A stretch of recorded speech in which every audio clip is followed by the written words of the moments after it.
இந்த வீடியோ கொஞ்சம் கவனமா பாருங்களே. ஒரு கழுகு வானத்தில் பறந்துட்டு இருந்தப்ப ஒரு காக்கா அதோட முதுகில் உட்காருது. சின்ன பறவை தான், பட் இப்ப அது கழுகோட கழுத்தை கொத்த ஆரம்பிக்குது. கழுகுக்கு வலிக்குது, காயமும் ஆகுது. பட் யூ நோ வாட், அந்த கழுகு ஒரு தடவை கூட திருப்பி அட்டாக்கே பண்ணல, சண்டை போடவும் முயற்சி பண்ணல.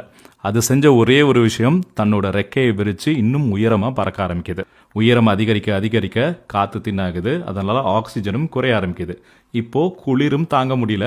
கடைசியில் அந்த காக்கா தாக்கு பிடிக்க முடியாமல் மயங்கி கீழே விழுந்துடுது. நல்லா கவனிங்க, கழுகு காக்காவை தோக்கடிக்க முயற்சி கூட பண்ணல.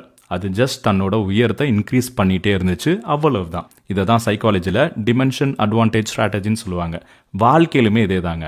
உங்களை பற்றி குறை சொல்கிற எல்லாருக்கும் பதில் சொல்லணும்னு அவசியமே இல்லை. ஏன்னா உங்களை புரிஞ்சுக்கிட்டவங்க விளக்கம் கேட்க மாட்டாங்க, புரியாதவங்க விளக்கம் சொன்னாலும் ஏத்துக்க மாட்டாங்க. இன்னுமா புரியல உங்களுக்கு? சில பேர் உங்கள்கிட்ட சண்டை போடுறது ஜெயிக்கிறதுக்காக இல்ல, உங்களை கீழே எடுத்து உங்க மன நிம்மதி கெடுக்கணும். அதுதான் உங்க பிளானு.